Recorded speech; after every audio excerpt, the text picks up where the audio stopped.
농부의 셈법을 이제 읽도록 하겠습니다. 일쌤 읽어주세요. 아주 재밌었습니다. 농부의 셈법, 시장의 계산법과 다른 종류의 셈법이 있다. 안데르센의 동화 영감이 하는 일은 언제나 옳다에 나타난 농부의 셈법을 시장의 거래 규칙과 비교해보자. 농부의 셈법, 시장의 셈법. 이보시오, 암소 끌고 가는 양반, 얘기 좀 합시다. 말이 암소보다 더 비싸겠지만 그건 상관없소. 나한테는 암소가 더 쓸모 있으니까. 우리 서로 바꾸지 않겠소? 시장 거래의 기준은 단 한 가지다. 나에게 이득인가? 이때 말하는 이득은 금전적 이득을 뜻한다. 거래는 쌍으로 성립되므로 이쪽이 금전적 이득을 얻으면 상대방은 그만큼 손해다. 농부는 거래에서 금전적으로는 손해를 보았지만 쓸모의 기준에서 이득이라고 판단한다. 시장 거래와 다른 기준이 작동하는 것이다. 농부식 거래에서는 양편이 모두 이득을 보았다. 기준이 한 가지 이상이기 때문에 가능한 일이다. 구매자의 쓸모라는 기준과 금전적 차익이라는 기준이 공존한다. 늙은 농부는 왜 시장의 기준에 길들여지지 않은 걸까? 그는 산업화된 세상이 오기 전인 자급자족 시대의 유물 같은 존재다. 농부의 셈법에 따르면 농가에 쓸모가 있다면 가치가 있다. 그에게는 암소도 양도 거위도 닭도 모두 쓸모가 있다. 우선 그것들을 먹일 만한 풀밭과 곡식이 있으니 먹이 걱정이 없다. 그리고 그것들로부터 우유, 버터, 치즈, 털실, 고기와 기름, 병아리를 얻어낼 자급 기술이 있으니 살림을 유지하는 데 보탬이 된다. 그의 연이은 거래는 시장 가격으로 따지면 점점 더 손해인데 거래 순간에는 항상 농가 살림에 도움이 되는 옳은 판단처럼 보인다. 농부는 이제까지 장에 오는 길에 많은 일을 했기 때문에 지치고 목이 말랐다. 농부의 거래는 언제까지 지속될 수 있을까? 하루빨리 시장에서 벗어나야 할 것 같은데 정작 본인은 보람을 느끼는 것 같다. 일 많이 했다며 목을 축이러 주막에 들어서는 것이 아닌가? 여기서 농부는 결국 최악의 판단으로 보이는 거래를 한다. 썩은 사과 한 자루를 닭과 맞바 볶은 것이다. 자루 속에 사과가 타는 소리는 날로 주변 손님들의 호기심을 자극한다. 그의 거래담을 들은 사람들과 농부 사이에 내기가 붙는다. 내기 주제는 이제 집에 돌아가면 할머니한테 혼난다 아니다의 내기다. 할아버지는 안 혼난다에, 영국인 부자 이인조는 혼난다에 건다. 이것이 오늘의 마지막 거래인 셈이다. 있다 없다. 있다 없다는 연결의 존재론적 조건이다. 있으면 주고 없으면 받는다. 말이 있으면 말이 없는 사람과 교환이 성립한다. 즉시 교환하면 거래이고 시간차를 두고 교환하면 빌리고 갚는 것이 된다. 할아버지가 시장 거래에 참가할 수 있었던 것은 말 한마리가 있었기 때문이다. 말과 암소의 교환으로 시작된 교환에서는 언어의 교환으로 더 두꺼워진다. 흥정, 노변의 대화, 내기는 이야기의 교환이다. 거래도 대화도 연결의 기술이라는 점에서는 같다. 이 점에서 할아버지는 어리숙하게 잘 속는 거래자이면서 동시에 연결의 달인인 것이다. 집에 남은 할머니는 작은 교환을 시도하지만 결렬된다. 동네 교장 선생님의 인색한 아내는 텃밭 부추를 꾸러간 할머니에게 없다면서 돌려보낸다. 부추가 많이 없기 때문에 없다고 한 것이다. 있다 없다의 차이로 교환이 성립되는데 있는 것을 없다고 하니까 교환이 깨지는 것이다. 많다와 적다를 있다와 없다의 동의어로 쓰는 우리의 언어 습관을 돌아본다. 많아야 있는 것인가? 얼마나 많아야 많은 것일까? 왜 우리는 돈이 있으면서 돈이 없다고 할까? 장소에 사람이 있는데 왜 사람이 없다고 할까? 우리의 소위 있고 없음의 기준은 어디서 유래하는가? 많은 것은 좋은 것이라는 평가에서 유래한다. 적은 것과 없는 것이 나쁜 것이라는 전제를 깔고 있다. 동화 속에서 있고 없음의 차이는 빈부의 차이로 치환된다. 할아버지는 가진 게 많지 않지만 있는 것은 있다. 연결하는 기술도 있다. 부자들은 돈이 많고 돈은 사과와 달리 썩는 물질이 아니다. 거래 끝에 늙은 부부의 손에 남은 썩은 사과는 농가의 어두운 미래의 상징일까? 작년에 우리 집 잔디밭 옆에 있는 늙은 사과나무에서는 사과가 겨우 하나밖에 열리지 않았지요. 그래서 우리는 그 사과가 완전히 썩을 때까지 찬장에 간직해 두었다오. 할멈은 늘 그 사과를 보며 큰 재산이라고 했지요. 농가의 셈법에 따르면 썩은 사과는 큰 재산이다. 썩은 사과가 세계의 풍요의 일부가 될 수 있다면 그것이 씨앗으로서 어린 나무로 자라나기 때문이다. 사과꽃은 꿀벌을 부르고 벌은 작물들의 수분을 도우며 꿀을 준다. 썩은 사과 한 알까지도 농가의 구성원이다. 농가의 구성원들은 자라고 변화하고 연결되며 전체를 구성한다. 여기서 떼어내어 시장으로 보내어 가격을 매길 경우에만 썩은 사과가 무가치한 것이 된다. 상황 종결자는 할머니. 그래서 내기의 결과는 어떻게 되었을까? 할머니는 할아버지의 연속 거래 이야기를 들으며 건마다 칭찬한다. 최종적으로는 마당에 자라는 게 없어 썩은 사과조차 빌려줄 게 없다고 했던 교장 부인에게 빌려줄 사과가 생겼다고 좋아한다. 그리하여 영국 부자들은 판돈 금화 100파운드를 내주었다. 이것이 동화의 결말이다. 그렇다면 동화의 세계박 현실 역사에서는 영국 부자들이 이긴 것일까? 농가 쪽에서 건 내기 판돈은 사과자루와 노부부 본인들이었다. 시장의 셈법이 모두를 지배하는 세상이 되어 썩은 사과는 먼지가 되고 늙은 농민 부부는 과거 속으로 사라졌다. 다만 동화는 사과가 발효 중이라는 암시를 남긴다. 동화의 화자는 사람도 이야기도 발효하듯이 시간이 흐를수록 매력을 더해간다고 이야기를 시작한다. 거래는 끝났지만 발효는 계속 이어진다. 이 이야기에 대한 해석도 시대에 따라 변화할 것이다. 네, 너무 잘 쓰셨습니다. 이거는 글 자체로도 아주 재밌고, 빛나는 부분은 그 1차적으로 아까 옥현 선생님께서 꺼져. 그게 반복된다. 그걸 가지고 해석의 계기를 선생님이 이렇게 만드시잖아요. 딱 요 장면의 반복에서 내가 본다. 지금 그걸 이제 하나 더, 그러니까 옥현 선생님 지금 유리쌤이 하신 거는 꺼져를 가지고 이제 어떤 의미화된 개념으로 쓰는 거 유리쌤은. 그러니까, 아이고야, 있다 없다, 많다 적다. 요런 부분으로 어, 이제 교환, 특히 있다 없다 부분을 가지고 유리쌤이 이거 해석의 포인트를, 이 문제 자체를 있다 없다의 문제인데, 수영쌤, 있다 없다가 의미하는 바는 많다 적다의 문제랑도 관련이 있고, 내가 생각하는 바가 있는 것과 바가 없는 것과도 관련이 되게 조금, 지금 느낌이 좀 범위를 좀 넓게 보는 거죠. 요런 방식, 이거는 아주 좋은 글이고, 요거를 유리쌤이 이제 우리가 원하는 방식으로 이렇게 한번 완성을 해보신다면 이제 앞, 뒤가 있으면 되는 거죠. 안데르센한테는, 그러니까 아주 크게 동아집 전체를, 안데르센한테는 교환, 돈, 그 다음에 가치의 문제, 요즘 느낌 오시죠? 지금 있다 없다보다 한 단위 위에서 시장의 문제, 이런 게 지금 문제가 되는데, 이 작품을 보고 어떤 말을 한다. 난 이게 어떻게 생각하냐. 지금 저 유쌤, 요게, 그리고 이러한 계산보다 마지막 부분에 어쩌면 이런 걸 해석을 이제 유쌤이 더 하시면 참 좋겠다고 제가 생각해 본 거는 발효가 된다는 것이야말로 계산 불가능한 얘기인데, 그 다음에 유쌤 하나 더, 발효가 있는 걸, 그러니까 그냥 있다 없다 발효가 되는 거 있잖아요. 이게 있는 걸까 없는 걸까? 느낌이 오시죠? 발효는 없는 건데 있는 것이기도 하고, 있는 건데 없는 것이기도 하잖아요. 그러니까 상상을 해봤을 때, 내가 썩은 사과가 땅으로 들어가면 없어지지. 근데 거기서부터 뭐가 나오지. 그러면 발효 중인 그게 있는, 제가 드리고 싶은 말씀은 있다 없다 가지고 한 구간 더 해석하실 수 있어요. 발효라는 거에 대해서. 그러면 수정씨? 다 쓰셨네요. 가슴 부럽다, 부럽다, 부럽다고. 네, 율쌤 지금 어떠십니까? 네.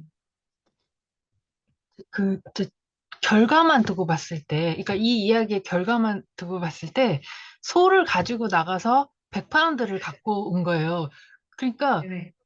중간 과정은 막 많지만 결국 소를 100파운드에 판 것과 같다. 결과만 봤을 때. 근데 과정은 이제 전혀 네네. 다르다는 게 재미있었고, 근데 사실 이제 그렇게 결과가 같아라고 말할 때 아니, 그러면 사과자루는 뭐야, 이거야? 이라고 생각할 수 있는데, 그게 아니라 어떤 아니, 소가 아니고 말이죠. 예, 말을 바라보는 두 입장 같은 건데, 이제 네네네. 기술인류학과 너무 관련이 되는 것 같아서 쓰다가 말았는데, 그러니까 네네. 아니, 말이라는 것은 결국 죽거나 뭐 하는 것이지, 그러니까 분해되는 것이지, 그렇죠, 그렇게 네. 금화처럼 축적되는 게 아니다라고 해서 분해와 축적이라는 그 두 아, 네네. 항도 생각할 수 있을 것 같다는 생각도 잠깐 했었는데, 그건, 네. 네, 진짜. 우리 쌤은 일타 쌍피로 이거 이걸 그대로 우리 오늘 밤에 읽어도 손색이 없는 글이 오늘 밤 주제랑 관련해가지고 지난주에 요거 아주 좋다. 아주 좋아서 어, 어서 수정하신 다음 빨리 페이스북으로도 가고 그러면 이제 이게 안데르센 그러니까 탐구 생활 만드는 게 어렵고도 재미가 있죠. 나누잖아요, 우리가. 최소한 강평쌤이랑도 나누고 뭐 들고 공부 누구 왜 합니까? 옆에 있는 야좀 알아야 막 이런 그런 사람이 있고 그런데 순서도 생각해보고 맥락도 생각해보고 이런 걸 할 수 있어서 참 좋은 것 같아요. 그 배송까지 가면 지루한 어려운 우체국 작업도 있고만 하지만 사는 것도 좀 보고 그런데 제가 드리고 싶은 말씀은 이제 순서가 이런 얘기가 안데르센의 이야기론보다 앞에 나오면 더 좋겠다. 이런 순서를 이제 생각해 본다든지 순서 느낌이 오시죠? 지금 안데르센은 참, 자, 그런 거를 생각할 수 있고 돈에 대한 어떤 그림도 좀 그릴 수 있는 시간이었습니다. 여기서 제가, 후죽쌤 지금 어떤 생각이 드십니까? 대죽쌤? 저는 약간 길을 잃었는데, 네, 좋죠, 좋죠. 네, 네네. 네, 네. 지금 좀 약간 그런, 네, 어려워서 조금 다시 한번 글을 읽어보고 조금 네네네. 따라하도록 하겠습니다. 네. 돈, 그러니까 이게 지금 이 글은 그 등가 교환이 아니고, 그 다음에 관계를 이제 연결 이런 키워드도 있고 그냥 가장 기본적으로 알기 쉽게는 이 지금 어, 어떤 교환인 걸까? 그 교환을 어떤 거라고 할 수 있을까? 그다음에 뭐 문제가 이렇게 시장의 계산법과 다른 종류. 그러니까 핵심은 그리고 글로 보면은 유리쌤 다르다의 적당한 단어를 찾는 것이 유리쌤의 과제겠네요. 다르다라는 건 아무 말도 안 하신 거고 시장의 계산법이랑 다르다가 내용이 뭐냐? 그거의 키워드 하나. 그다음에 농부의 셈법도 좋고 어, 할머니. 자, 이렇게 해서 자본이나 돈에 대한 게 오늘 참 지난주보다는 안데르센이 혹시 좀 어떠십니까? 이거는 안데르센이 쓰지 않고 마전된 거를 기록한 게 아닐까요? 갑자기 막 이거 맞아요. 이렇게 요거 그대로 그림형제 동화집에 있습니다. 이런 비슷한 거 많아요. 근데 마지막에 이 몇백 파운드 있잖아요. 거기서 등가로 돌린 요거는 안데르센이 한 것 같아요. 보통은 여기서 이렇게 끝나더라도 할머니가 막 그래, 그래도 잘했어, 영감. 여기서 이제 끝나가지고 벙찌게 하고 그래, 그럴 건데 다시 한 구간 돌려가지고 유리쌤 분석하신 거 있잖아. 마지막으로 시장으로 돌린 거. 마지막으로 시장으로 돌려가지고 그 뒷부분이 안데르센의 고민이랄까? 어떤 문제랄까? 있고 거기를 이제 해석을 하면 좋겠고 그리고 마치기 전에 제가 이렇게 휴식회 관련해서 쓰신 거를 포함해가지고 그 진짜 가짜 문제랑 정체성 문제에서 나다움을 안데르센이 보기에 나다움, 그다음에 특별함, 영혼이 실체가 없는 건데 있다면 그 내포는 마음의 진정성 가지고 한다 이래서 안데르센이 마음을 묘사하거나 마음을 설명하는 걸 아주 많이 썼는데 특히 연애를 가지고 쓴다. 그 근대 소설은 다 연애 소설이죠. 문제가 다 그래. 근데 돈키호테만 봐도 연애를 하고 계신데 돈키호테가 별로 자기 그 둘신애야 동네 그 돼지치기 아가씨인가? 그 아가씨가 돈키호테 싫어해요. 못생기고 늙었다고. 근데 그걸로 막 이렇게 막 고민 안 해요. 또 약간 마음이 구조화되어 있는데 마음 자체를 되게 근데 이거를 보면은 푸시케 부분이 있지 않습니까? 여기서 자 푸시케 예술가가 진짜 고민을 너무 많이 해요. 세상에 예술가를 이런 존재로 그리다니 그것도 문제야. 울산 방구대 같은 데 보면 예술가가 뭐 이렇게 자기 것 쥐어뜯고 자기 이런 게 아니고 달도 보고 바람도 보고 걷고 그리고 이 손이 자기 손이 아니죠, 자기. 그러니까 이 되게 주술적으로 예술가인데 자기 정리하면 자 이게 그래서 831쪽에 새로운 시대 자기 생각을 막 투사합니다. 그다음에 832 넘어가면은 어 하나 둘셋넷 주쯤에 자네는 옛날 그리스 조가 같은 거장일세 경탄하게 될 걸세 내 푸시케 이렇게 되거든요. 그러니까 마음을 이제 소유격으로 가져간다든지 창조물을 자기 걸로 가져간다든지 영혼도 누구에서 이런 게 영혼이나 이런 걸 얘기를 많이 하지만 애니미즘은 기본적으로 영혼은 공유제입니다. 공유제. 영혼은 어떤 육체에도 들어갈 수 있다가 대전제이기 때문에 영혼이 탄생한테만 들어가 이런 건 병나는 거 병나는 거. 그 육신은 병들었어. 빨리 빼내 빼내. 그리고 사람은 죽잖아. 영혼이 거기 있다가 당연히 나오지. 그런데 지금 이게 다 네네네네 이러면서 자, 내 푸시케 그래 푸시케는 내 거야. 내 작품은 영혼 그러니까 내 거를 이게 되게 소유욕을 태우는 방식으로 마음은 내 거다. 마음이야말로 내 게 아니죠. 나를 번뇌롭게 한 건 다 남이잖아요. 다른 사람이랑 겪은 거고. 그런데 그거는 이제 원칙적으로 자, 나는 신의 은총을 받았어. 그러니 난 귀족 출신인 그녀와 동등한 거야. 그러니까 이상한 데서 동등성을 찾고 있습니다. 이분이 지금. 그러니까 진정한 마음으로 동등해져. 이게 어쨌든 어떤 연애 소설의 문법인데 그 실장님 좋아하고 계급 갈등 넘어서는 소설 많이 있지 않습니까? 그러니까 정념의 동일성으로 계급을 넘는 거예요. 이런 거는 정근대 사회에서 가끔 있는데 그렇게 관심 안 두죠. 그런 일에 대해서. 왜냐면 마음의 질이 다르고. 지금 느낌이 오시죠? 지금 이상한 마음 동등성을 획득, 이는 답 없는 동등성이잖아요.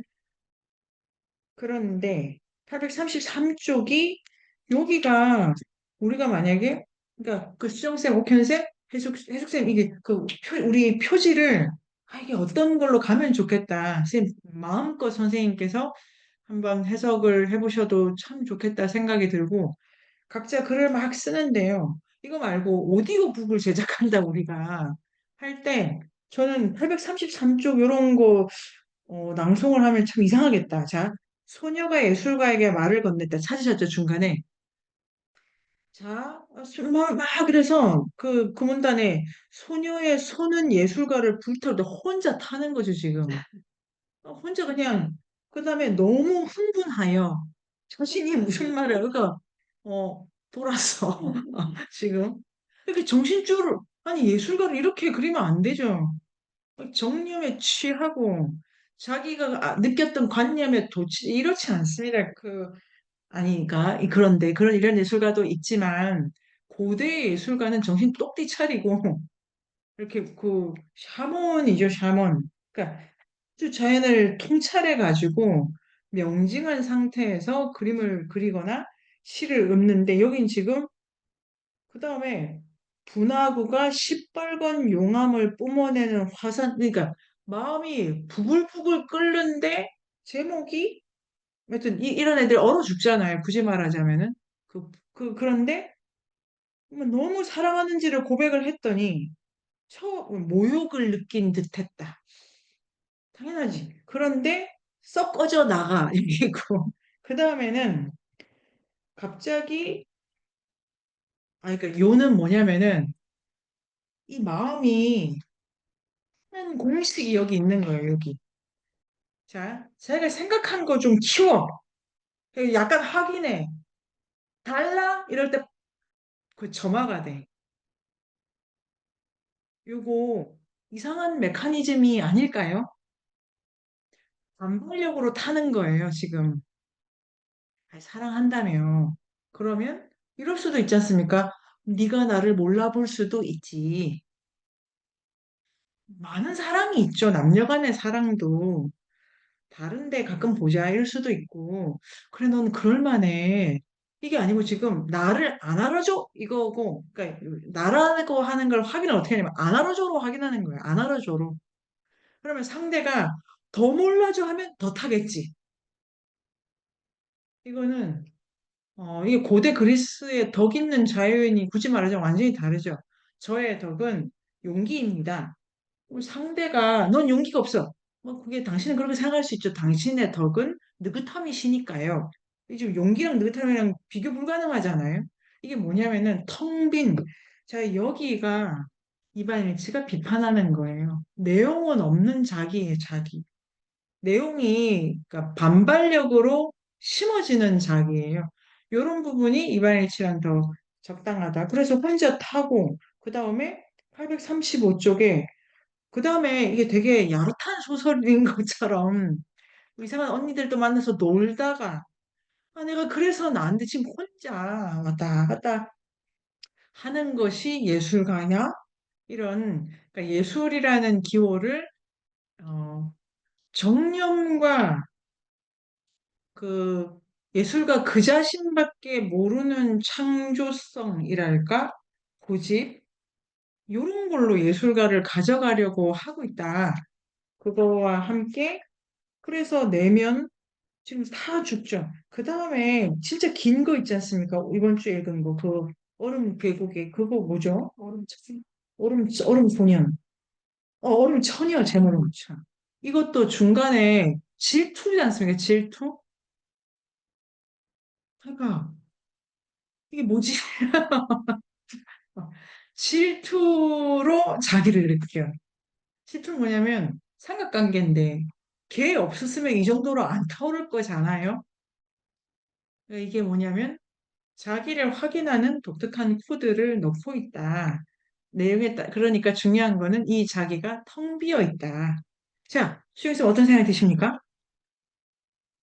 그 진짜가 상관이 없다. 자, 그리고 수영쌤 생각은 안데르센이 참 다양한 방식으로 자기 이야기를 하는구나 이런 생각이 들었어요.